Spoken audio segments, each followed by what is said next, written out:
We've gone 7 o'clock, so thank you so much to everybody who's joined us this evening. We've still got some more people joining us, and as always, we've got the chat and the question and answer box. And tonight I am joined by the lovely Lisa Bainham. Hi everyone. Yourself? People that don't know you. Yeah. Did you say introduce myself then? Yeah. Oh, right. Sorry, I missed that part. Yeah. So I'm Lisa. I'm the president of the Practice Managers Association, ADAM, for those that know me. So I also run a couple of practices down in Cheshire. Up in Cheshire, depending where you are. I've been a practice manager for about 23 years now.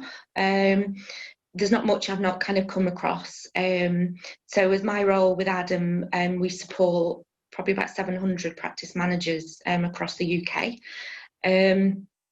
Do various other things, mostly sit on panels with Sarah and a few other people.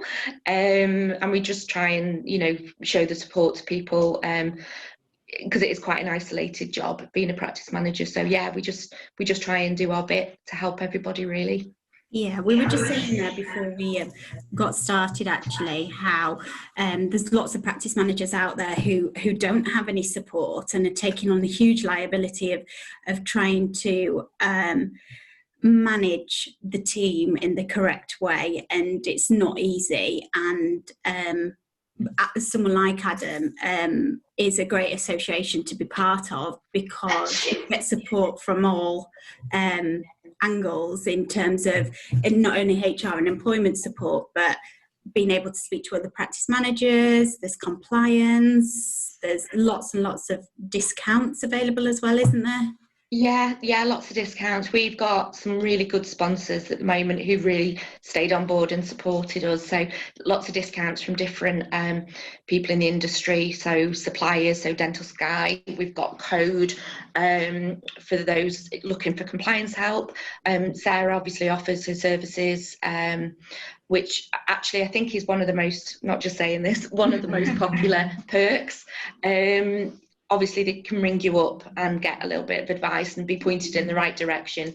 I think you do get probably quite a lot, especially at the moment. Yeah, absolutely. So one of the things that we offer at FTA Law is so free telephone advice on any one issue, because what we found is with a lot of practice managers, or sometimes first-time managers, or even people that have been employers for a long time, they can kind of have half an idea but not 100% sure, and actually what they want to do is just give somebody a ring and say, am I doing this right? And then we can either give you the confidence to say, yep, absolutely, or we can say, no, you need to take some more advice. That was right 5 years ago, but it's not right today. So that's the type of how we try and help members of ADAM. So today, for those of you who joined us at the last webinar, we did quite a lot on contracts and the changes that had come into force and why we all needed to be looking to update our contracts of employment.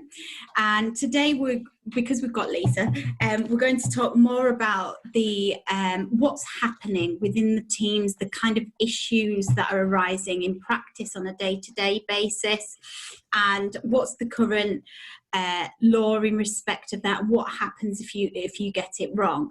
And I think it's really important, and we were just having a chat before we came on air, because what I'm finding is I think we're all so focused on what's happened over the last is it 9 months now? Getting on for 9 months? It feels like years.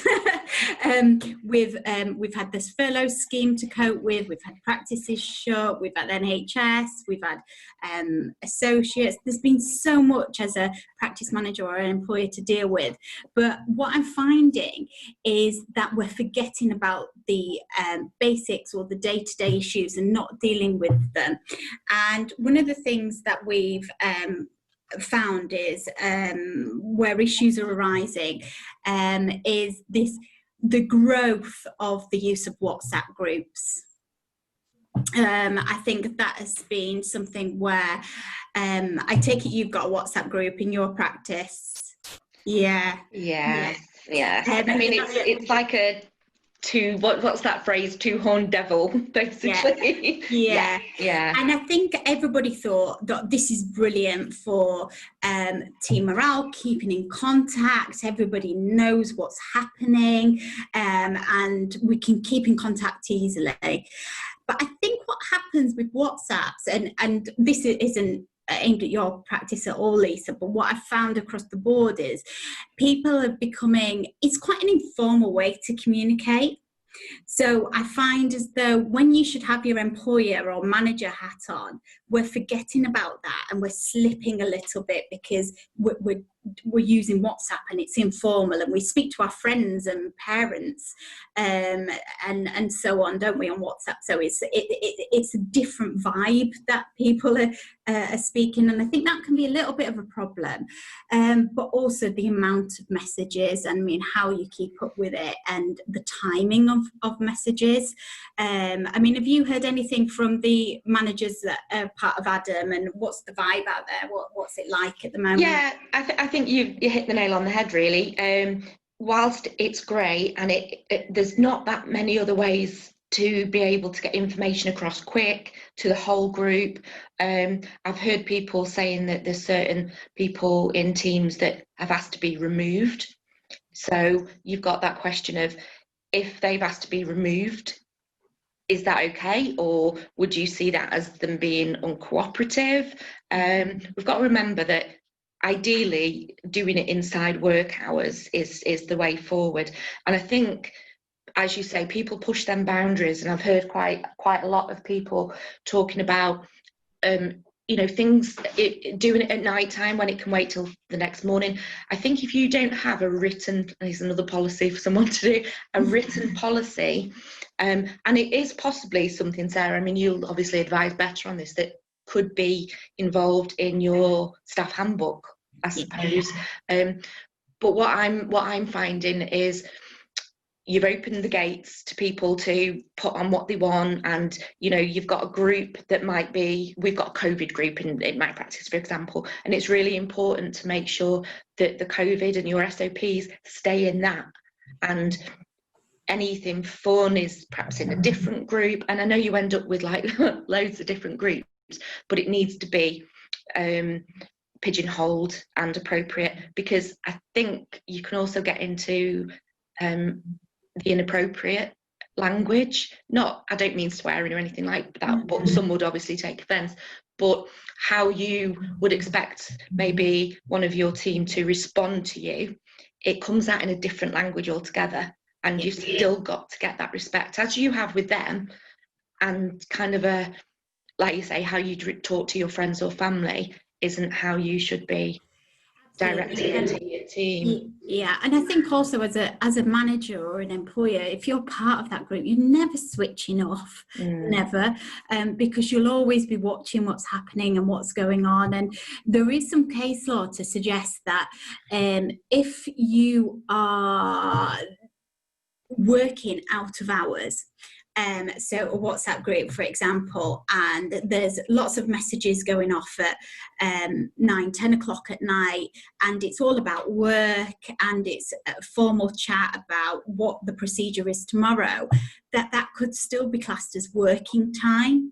So you've got to be really careful not to get into a situation where you feel as though the team feel as though they're on call.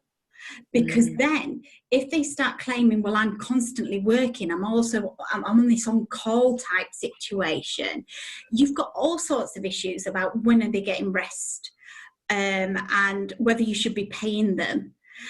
So I think actually I think the key is to take a step back, and I think, like you say, to have some kind of policy where, guys, you know what, 6 o'clock, mute that WhatsApp group, and we'll all switch it back on tomorrow, because I do understand that it's a great informal way of all speaking to each other and quickly, and I think that's one of the key to why people are using it.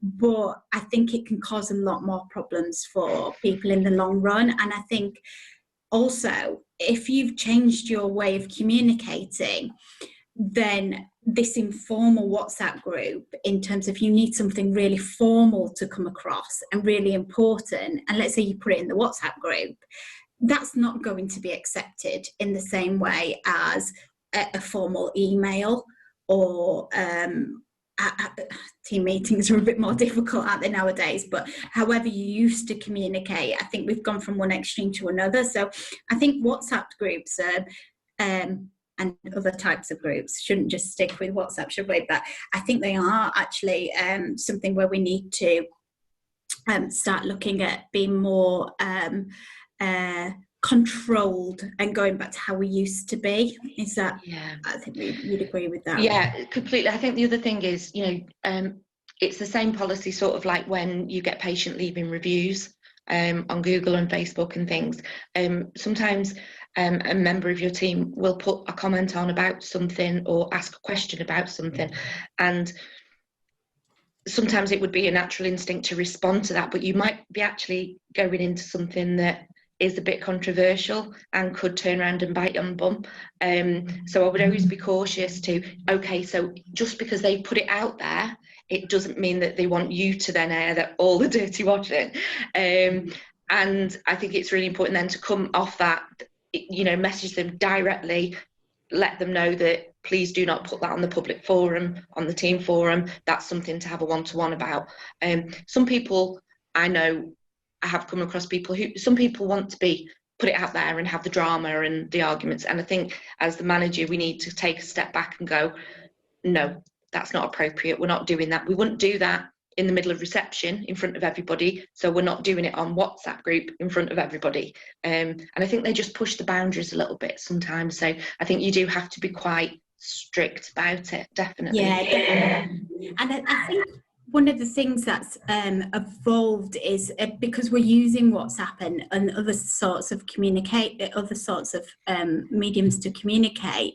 If we all go back and look at the sickness absence policy, for example, I bet it says in that policy that you must telephone the practice, and people are not doing that, and they're feeling comfortable doing it over WhatsApp or texting or Snapchat. Oh, I'm ill. I've come across that a few times, not in my practice, but yeah. And I think you've got to go back to why the policy says phone the practice.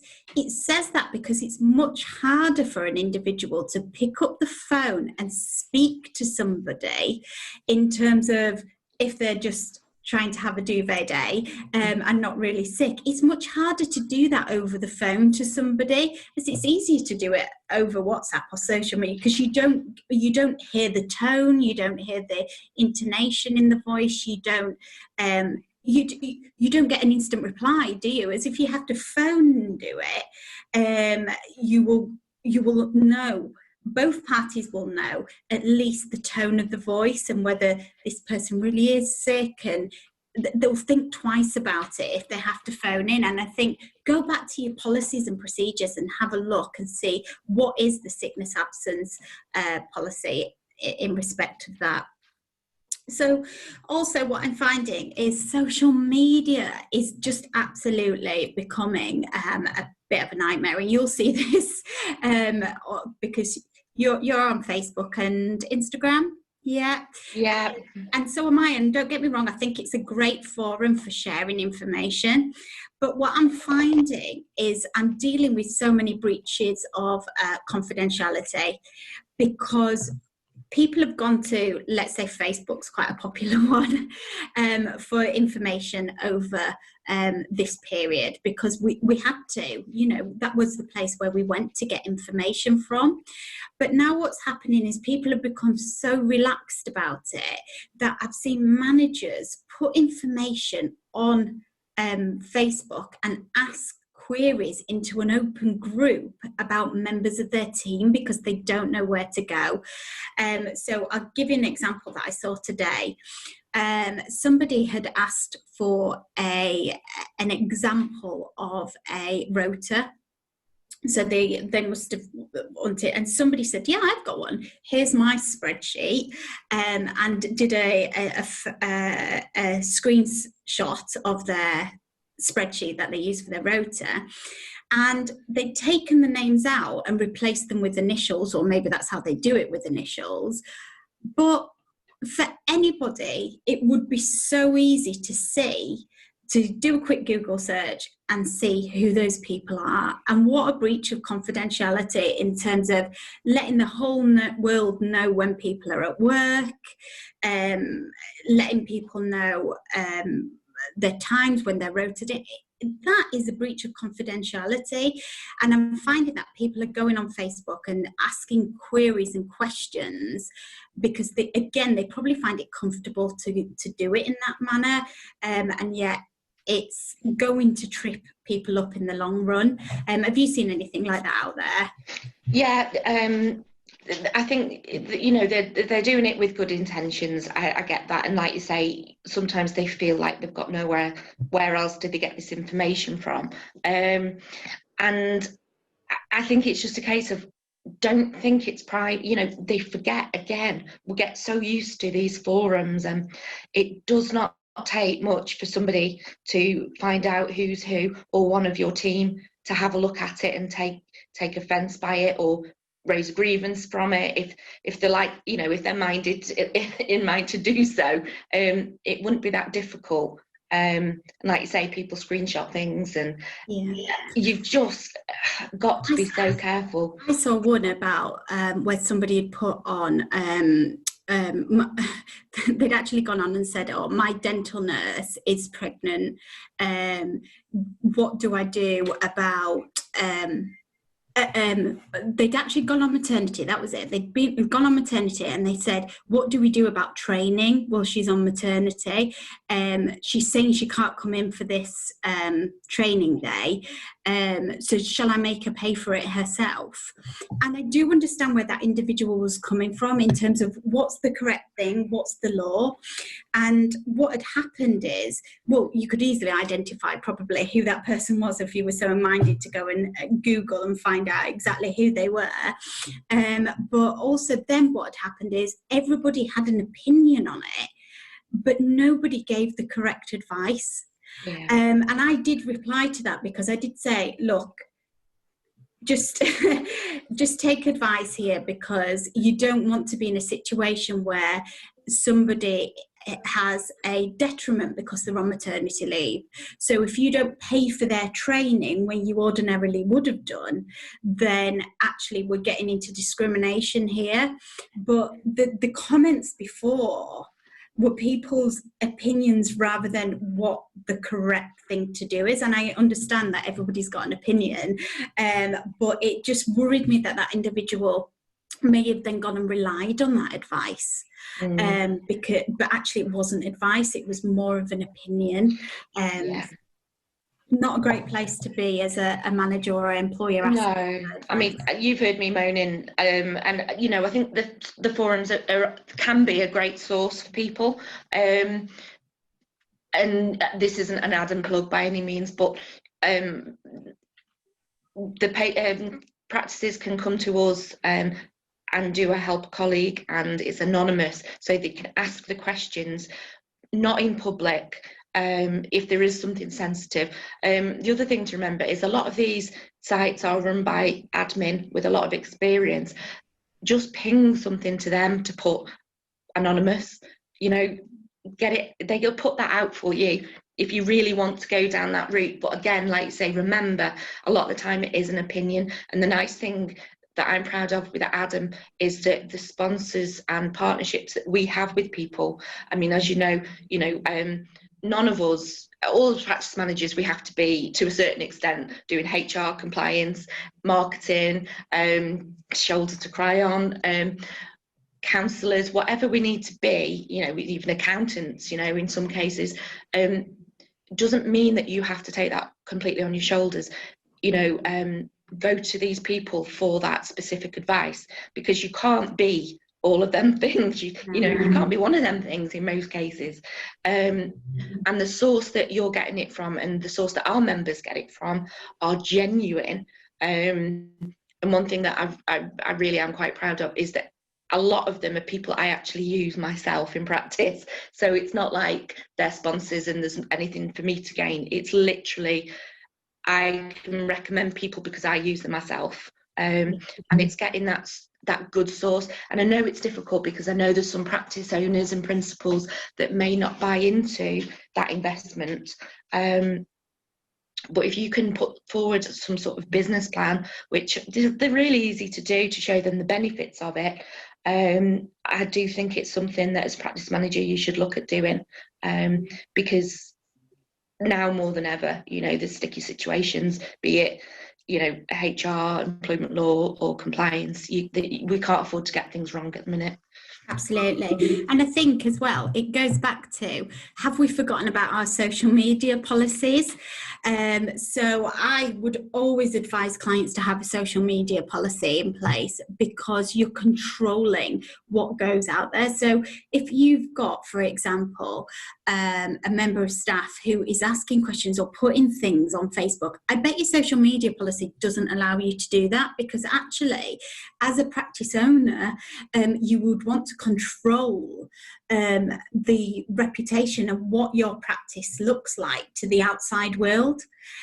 So this is because we had before COVID, when there was a lot of CQC investigations going on, one of the first things CQC would always look to is they would do a quick search to find out what your practice looked like and what it looked like on the internet. And if you've got social media coming up that you don't know about because your dental nurse or your receptionist has put something on Instagram, or there's been a comment made on Facebook, that may come back to bite you, and you need to be aware, as actually what you want to be saying is, well, actually, this is my social media policy. I don't allow this to happen, and this is the consequences if they do. So I think I appreciate it's been an awfully busy year, but let's go back to the basics of looking at the social media policy and reminding ourselves and reminding the team that that still stands, because that's still good law.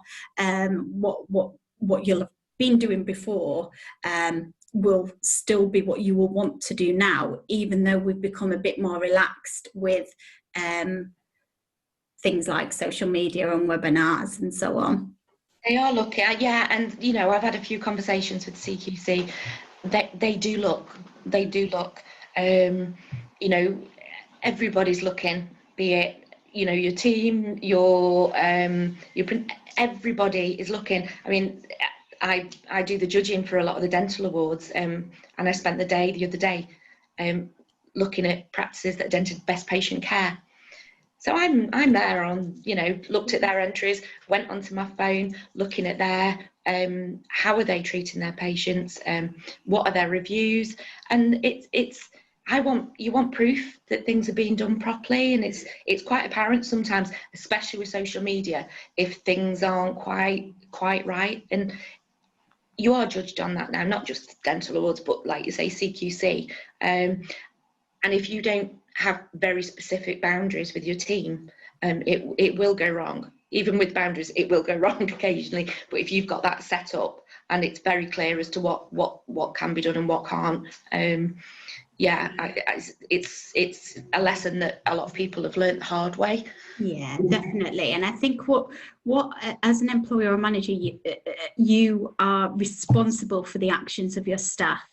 So this is what we call vicarious liability, that the actions of your team and what they do on social media. So let's say, for example, we've talked about breach of confidentiality.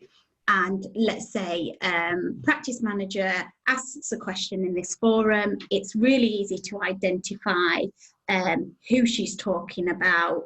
And it's the receptionist not very happy.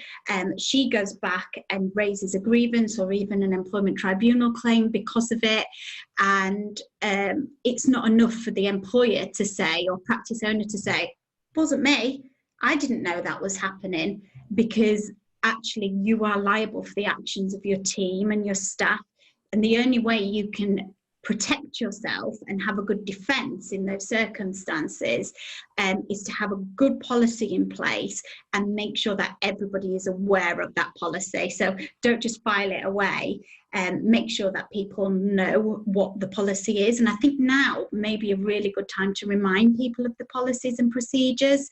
I know there's been a lot of changes in practice, but let's go back to those basic procedures and policies in terms of your social media, and dig them out and give the team a refresher.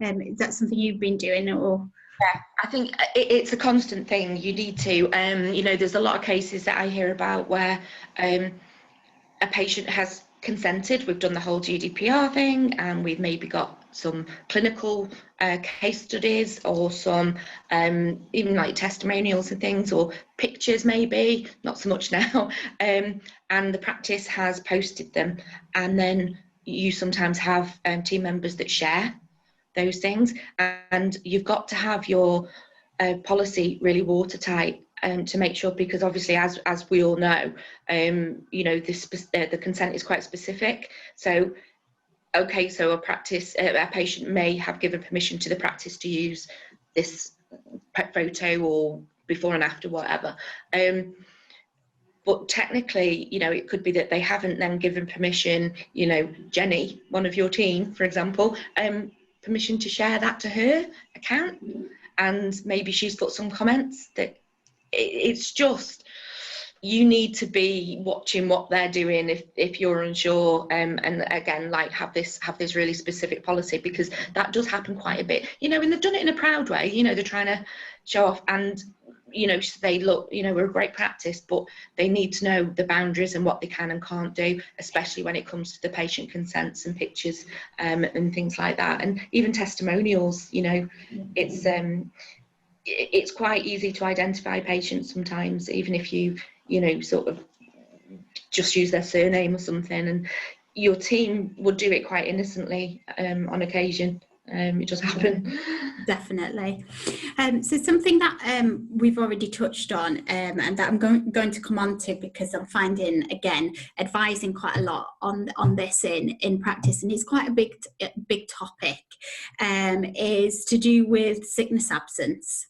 And again, I think we've got to a stage where everything's become a little bit blurred, and we're not quite dealing with it in the correct way.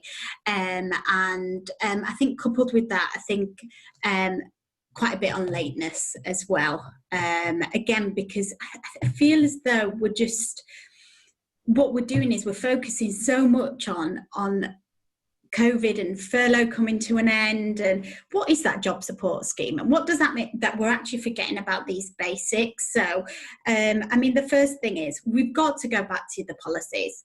We've got to get the sickness absence policy and make sure that it's up to date.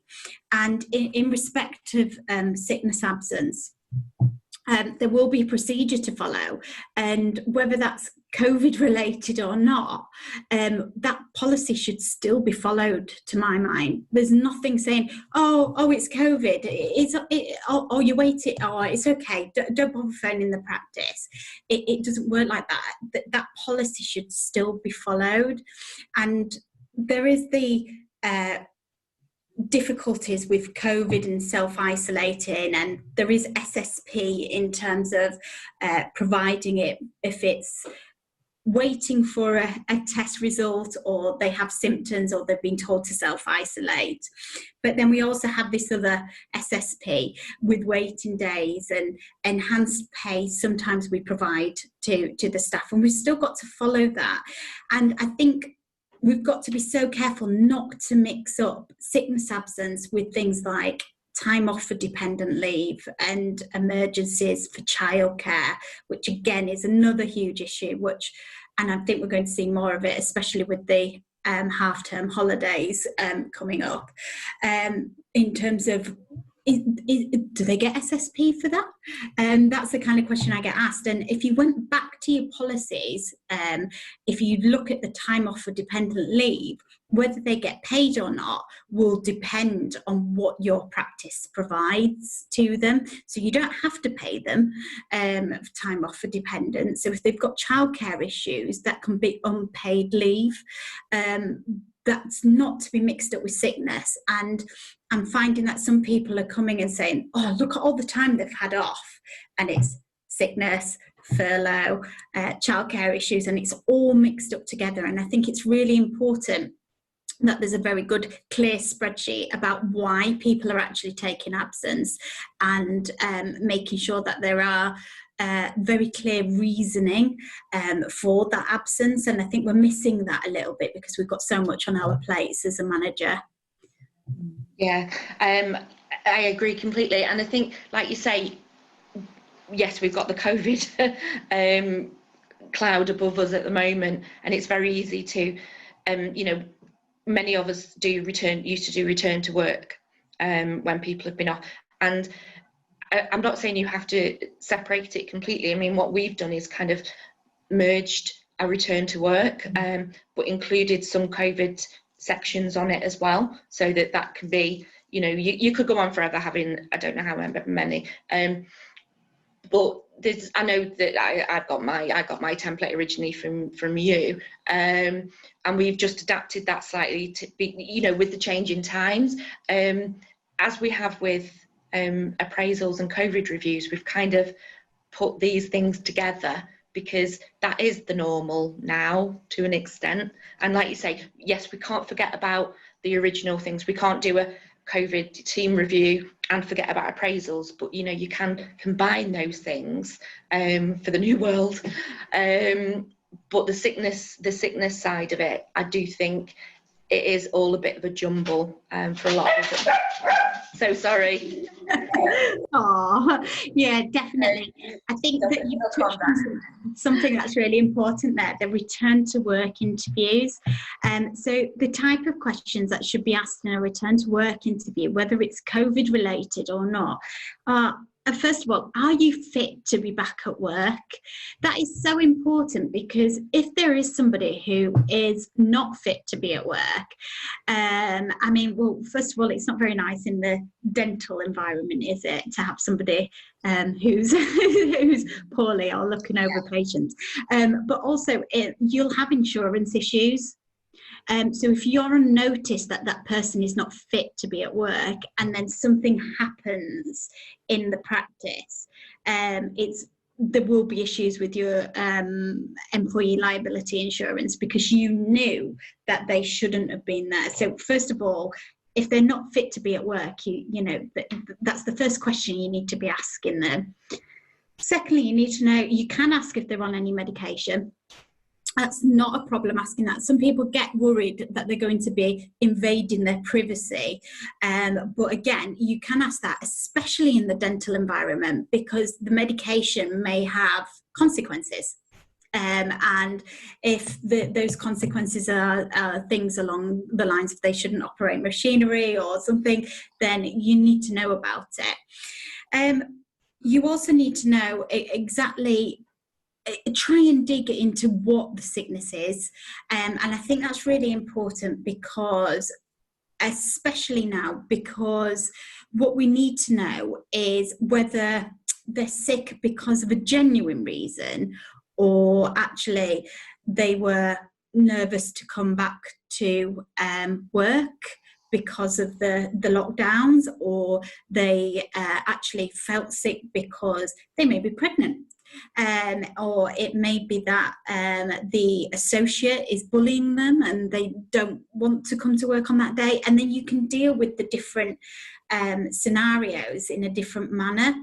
And one of the issues that I'm finding is that when we're having these return to work interviews at the moment, and when we're asking the right questions, what is happening is that we are identifying that the illness may be some sort of mental health illness or connected with that. And as soon as we know that, we need to be aware that they may be classed as having a disability, because physical and mental illness can be a disability in the employment world, and they don't have to it is not always the things that you identify as being a disability. So it's really important that then when you're put on notice, that there's an issue, whether it's a physical or mental health issue, if it's ongoing and they need assistance, as a manager, you're then under a duty to assist them. And you do that by getting occupational health involved. And they will tell you whether you need to make any adjustments for that individual. And I think the issue that we've got at the moment is that with mental health illness, it's quite hard to identify that.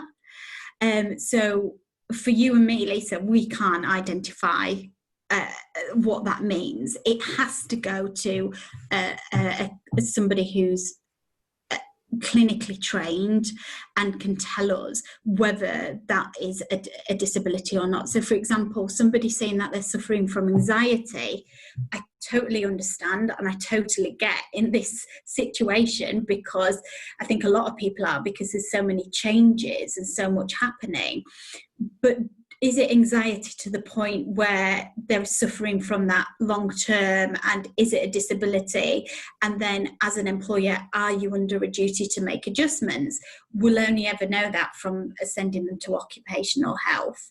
And I think this is happening a lot in the practice, that managers are being put on notice that there's something amiss or not quite right with an employee, but then they don't do that next step in terms of, right, what do I need to do next to help this employee? I think it's a lot of people in this situation at the moment, and I know it's not ideal for everybody, but I am a big advocate of occupational health appointments. We used to do them before, and since sort of March, April, with some people, we've done them, and I know a lot of other managers that have done them, and you do them online, you do a video consult, so they're not having to go anywhere. They're very reasonable, between sort of £50 and £100, and it gives you that insight, and it also, gives you what you need to know how to help them. Or if it is something that turns out to be, not a mental illness, then you've got maybe a disciplinary side, and you've done all the steps that you've needed. You've kind of got the foundations really to make the decisions and take the action that you need to. I also believe that, and I've actually done this, in my practice, and it is, I'll say I do it because it's positive. We support some of our team with counselling. So when we know that they're struggling with something, and I'm quite lucky. I have this. Well, I think I'm lucky. I have this open door policy, and I've probably had about 8 girls in today at some point, coming in for a little bit of a chat over this, that and the other. And, it's important that we focus on them. I know, they come in and say, I know you're busy. And it's like, no, it's fine. And, force yourself to put it aside, because, you need them working and you want them to be healthy. And we introduced a scheme where we, if anybody needed to access some therapy or just have a bit of support, we actually pay an independent counsellor for our girls to go to, and then they just send us a bill. You can access a local person, and again, it can be done online, and you can get, I know some people do it for about £25, and sometimes they only need a few sessions to get their head, back on track and know what, give them some coping mechanisms. And I would say, genuinely, it's probably saved about 4 or 5 people that I know them work with, and they've said, I don't think I would still be here at the practice without that. It's kind of set me on the right track, and now know what I need to do to cope. So sort of having these little things in, if you can afford to do it, it's really important. And again, it shows that you are a caring manager and a caring practice, and your team do appreciate that and sort of work harder for you in a way. A little goes a long way with things like that. A bit of kindness, will give you loyal team members.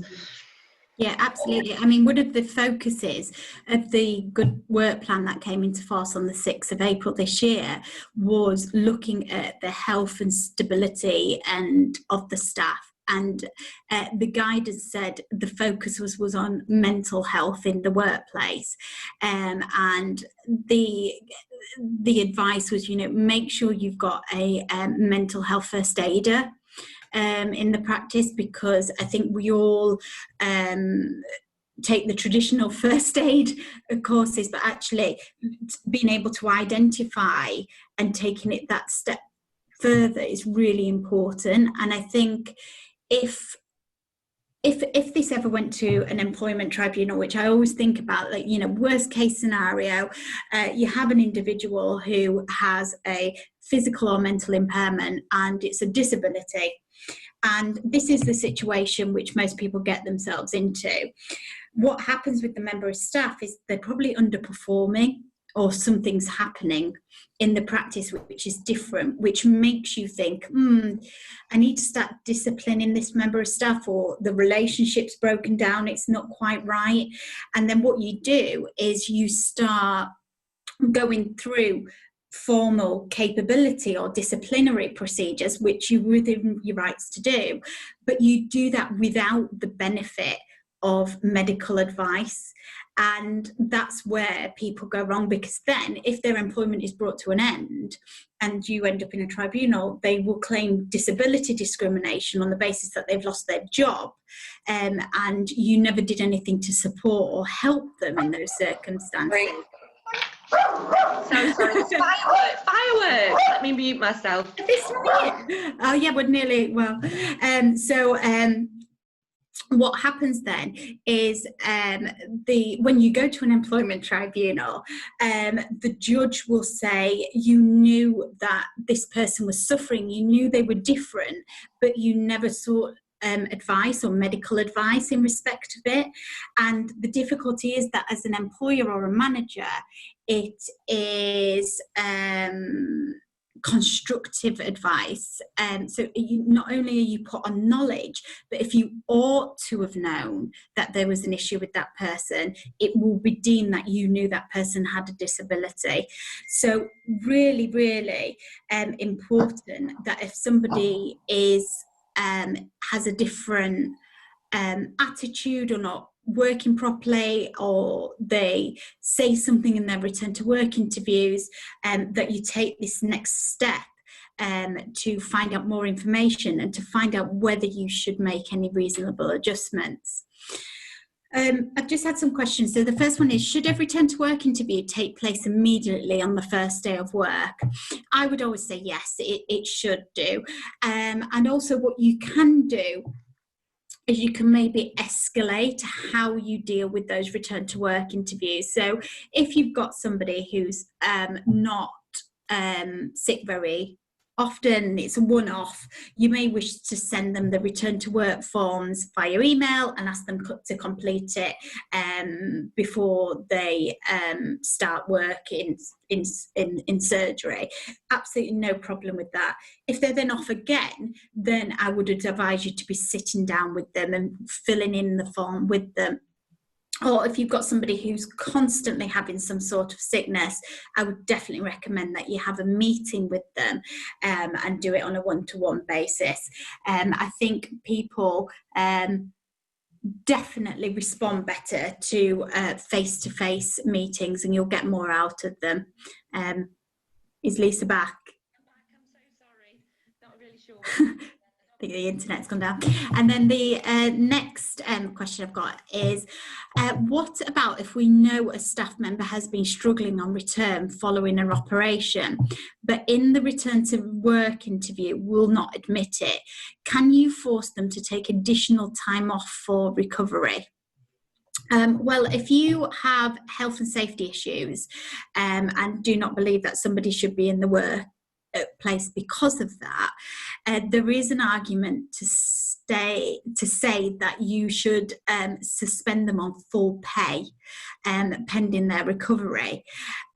So that's the first option.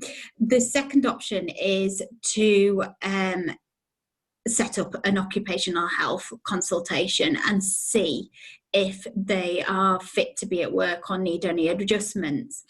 Or it may be that if they've had an operation, you can contact their consultant or their doctor, and you can also get information from them about what they should be doing at work. It may be the better person, if they've had an operation, to contact their consultant, because what's happening in this situation is it would appear that the employee is probably underperforming, and what you don't want to do is basically start going through the underperformance issues and dealing with them until you've got a lot more information. I think one of the things, Lisa, I was just going to ask you is, I'm a big advocate for people sitting down with staff members and having one-to-ones, and I mean, in our place, we call them support and supervisions. So on a monthly basis, we sit with the team members on an individual basis and say what's going great, what isn't going so great, how we can improve, what they want, what we want, and so on. And again, I'm not seeing so much of this being done. And then what's happening is those reins are being loosened and people are starting to maybe push boundaries a little bit, and they don't feel like they're being watched or managed. Have you heard anything along those lines, and maybe people not having these one-to-ones with the staff? Let Lisa try and sort that out. So yeah, I cannot. I'm a big advocate of people making sure that they do have one-to-ones with the staff, and it's not just appraisals where this should happen. So Lisa already mentioned appraisals earlier on, and you look a bit better now. Can I hear you? Can you hear me? I still can't hear you.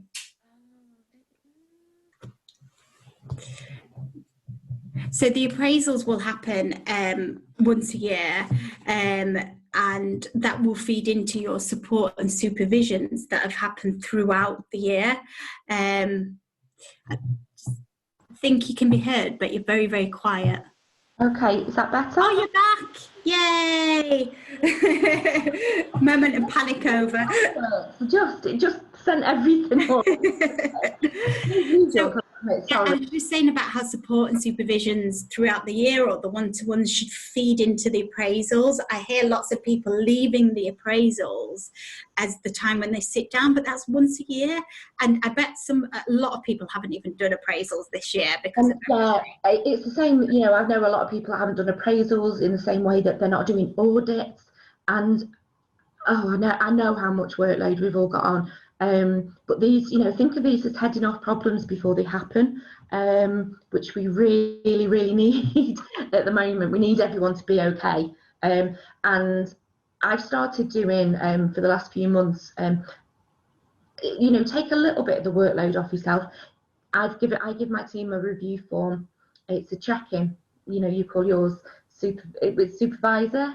Yeah, support and supervision, we call ours, but whatever yeah. you like. I mean, I call it a sort of a check-in. The girls, whatever you think that they want it to be, it's about them, not about us.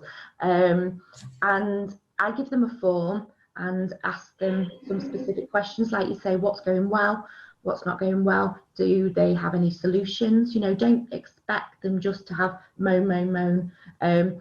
Ask them for the solutions, and then just I always ask the girls, give them a set time. I want everyone get these forms back to me within the next week, whichever shift you might be on. I'll be there. I'm there sort of 8:30 till 5, and they come back to me with these forms, and we sit and we just go through it. It only takes literally 5 or 10 minutes. And you can kind of head off some problems. You can check if they're okay, how are they coping, and if you need to make it a bit more of a longer session, given what they've wrote down, you can. But 5 or 10 minutes. I mean, mine's quite a lot because I've got about 40 people to get through, which is quite tricky. But give them the forms, let them have a think. Don't put them on the spot. And they've got into the routine of this now, and they've helped so much. And actually, sometimes they come up with some really, really nice ideas, because a lot of us aren't managing to have as many meetings as we'd like, because a lot of us are doing 8 to 8 shifts. So half the team are don't see each other at all. So yeah, these little reviews and check-ins are brilliant. And you can tie this in with the appraisal. You can, keep on top of it all through doing it this way. You don't have to, make hard work of it. Like I say, just a quick 5-10 minute check-in. Absolutely. I find that lots of people come to me when they are basically in a situation where they want to make something formal. So whether it's dealing with someone who's late and they've had enough, dealing with somebody who's sick, maybe now we may get dealing with somebody who's saying things on social media that they shouldn't be. But then what happens is they come to me and the first thing I will say is, have you spoken to them about it? And they haven't had the opportunity to do that. Well, if you focus as a manager or as an employer and put that time to one side, then I think it gives you the opportunity to do that, because sometimes they don't know what they should be doing. So to us, it may be really straightforward. It's like, why are you not doing this? If I want you at the practice ready to go for 9 o'clock, not walking in at 9 o'clock, that might be like, oh, that's really obvious to us. But to the person that's got a contract that says, oh, I start at 9 o'clock, it may not be. That's maybe what they think are their hours. So we need to tell them what we expect of them. And these are perfect situations, a perfect time to be able to do that. And I think it does solve a lot of problems, and it stops you as a manager or an employee getting really wound up about it and then thinking, right, I'm going to get on the phone to Sarah because I want to make this formal now and I want to dismiss them. It obviously, that does happen, even if you've had a chat with them, but definitely something to start doing again if you've put them off because of the current situation over the last few months. Yeah, I think it's the same thing. Like I said before, doing this with your team is like while you do your audits, you do them to see what problems might be there, and you try and sort them before it gets worse, or improvements to your systems. It's the same with why we ask for feedback from patients, so that we can, great, we want to know how wonderful we are, but we actually want to know if there's something we're not doing that well so that we can make it better. So think of it in the same way that you think of those two other things. And you are heading off. I've headed off, even in my practice, I've headed off a few niggles, because one thing that we've sort of said as a team is, okay, if there's any problems, we get it out there. We've all got a bit more of a thick skin after the last 9 months. We haven't got perhaps the sensitivity. We're all on our last nerve, ready to pull our hair out. It's tense. So instead of just repeating the same niggles and getting wound up with somebody, or them getting wound up with you, or whatever scenario, let's get it out there. And a lot of employees at the moment don't want to bother you, so they'll just keep going round. It's like Groundhog Day. Oh such and such isn't working. No one's putting the dishwasher on at night, and no one's got any cooks in the morning. Okay, well, how long's this been going on for? Oh, well, about a month. And it's like, oh, come on, just head these things off like we do with every other system in the practice that we look at. Make it part of your routine, and the girls or boys will get used to doing that as well. Yeah, definitely. I think my top tips, I'm going to give some top tips, so I'll give you some thinking time so you can give your top tips. Okay. But I think what we could take away from today is, last time I did one of these webinars, I said, get your contracts up to date and get all your policies and procedures up to date as well. There's been massive changes this year, and we have been so focused on other areas of the business, but now's the time to be putting the policies and procedures and contracts in place.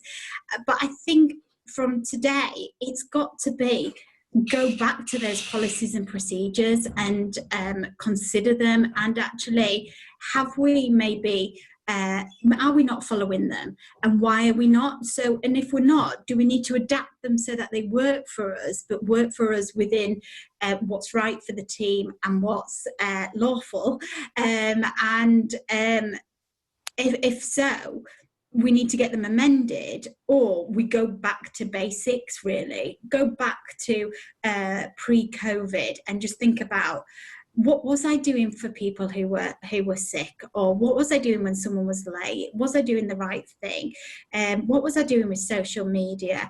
And I think make sure that we've got all those policies and procedures, and remind the staff and the team of these policies. Yeah. Okay. Yeah, no, I completely, absolutely agree. It is going back, and like I said before, go back and look at the systems. Do yourself a checklist of what you did before compared to what you're doing now, and just adapt them. You know, they don't need to be complicated. You're not trying to make more work. And actually, just having these regular chats, like I said, is absolutely vital. You know, we're all pushed. We haven't got time to recruit, let alone train anyone new at the moment. You know, if you've got good team members, look after them and make sure that they're happy, and you know, they're making the patients happy. You'll save yourself a lot in the long run if you make sure things are working really well with your team. However, as Sarah said, sometimes it doesn't work out.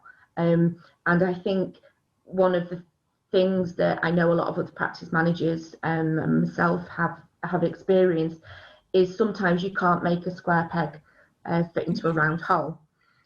It's expensive, it's time consuming, it drains you and the rest of the team if someone's not playing ball. There'll be resentment if you're carrying someone that's not behaving. And you need to deal with that swiftly, be it through, like Sarah said, occupational health. We're not saying that you need to put up with things, especially, you know, if somebody's not well, but what you have to do is deal with it one way or another. There's no just coasting, because none of us have got time for that at the moment. So yeah, it's take action. I don't mean disciplinary necessarily, but go one way or another and get things sorted, because we all do need to be as strong as we can at the moment, really, as managers. Brilliant. Thank you so much for joining me this evening. I really appreciate it.